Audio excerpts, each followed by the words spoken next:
Au nom du Père et du Fils et du Saint-Esprit. Amen. Chers frères et sœurs bénis de Dieu,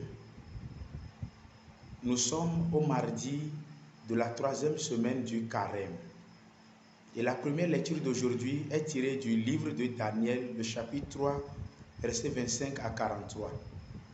Nous voyons Azarias qui, condamné au supplice du feu, priait au milieu de la fournaise en suppliant le Seigneur. En effet, il reconnaissait que ce sont leurs péchés, leurs fautes, qui les ont éloignés des bénédictions et promesses faites par Dieu à Abraham. Alors qu'ils sont promis à être une descendance bénie, une race choisie, à être aussi nombreux que les étoiles du ciel, tout comme le sable au bord de la mer, aujourd'hui, ils se retrouvent à être le plus petit des peuples, le moins nombreux, et même humiliés sur la terre à cause de leurs péchés, à cause de leur abandon du Seigneur en se détournant de ses lois. En réalité, Ananias et tout le peuple d'Israël, puisqu'ils sont trois, Ananias, Azarias, Misaël et même Daniel, celui à qui appartient ce livre, ils sont en exil à Babylone, sous le roi Nabucodonosor. Et c'est face au supplice qu'ils suppliaient le Seigneur. Ils regrettent donc que malgré leurs offrandes, leur cœur n'était pas attaché à Dieu.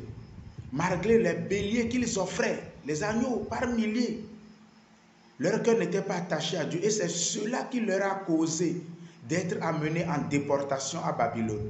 Chers frères et sœurs en Christ, nous sommes aujourd'hui dans le cas de ces enfants, de ces filles d'Israël. Très souvent, nous présentons des offrandes au Seigneur. Nous faisons de grands dons. Mais notre cœur est loin de Dieu. Ce qui plaît à Dieu, c'est un esprit brisé, dira le psaume 50. Ce n'est pas tant d'abord les sacrifices, les dons, les holocaustes, les offrandes importantes. Non, c'est d'abord notre cœur.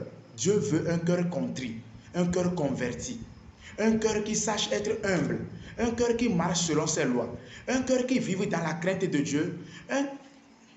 Dieu veut que notre vie lui soit agréable. La plus grande offrande que nous puissions faire à Dieu, ce soit notre vie. Ce ne sont pas d'abord les offrandes. C'est ici que nous devons nous poser la question de ce qui nous a éloignés de la table sainte. Il y a beaucoup qui vont à la messe, qui font des grands dons, mais qui ne communient pas, qui spirituellement sont loin du Seigneur. C'est là qu'ils doivent trouver une raison de revenir au Seigneur. Ils trouvent également l'occasion de prier le Seigneur en le suppliant pour leurs fautes et en demandant pardon à Dieu. Et c'est de ce pardon que nous parle l'évangile tiré de Saint Matthieu, le chapitre 18, versets 21 à 35, où Jésus étend le pardon. Très souvent, nous limitons le pardon et nous faisons parfois des conditions au pardon. Mais ici, Jésus dit 70 fois, 7 fois. Un pardon illimité, un pardon donné, un pardon qui doit être inlassable, un pardon qui vient du cœur, qui ne tient pas compte de l'offense et qui ne compte pas l'offense, mais qui tient compte de la miséricorde que Dieu nous accorde aussi, quand nous l'offensons, quand nous le supplions. Et nous voyons que du cœur vient le pardon, de même du cœur vient l'offense. C'est pour cela que de nos cœurs doivent venir la miséricorde telle que nous l'obtenons aussi de Dieu. C'est ici qu'il faille trouver la force pour pardonner à ceux qui vous ont offensé. Et le pardon, c'est un grand chemin de libération, de bénédiction. C'est un grand chemin de bénédiction, le pardon.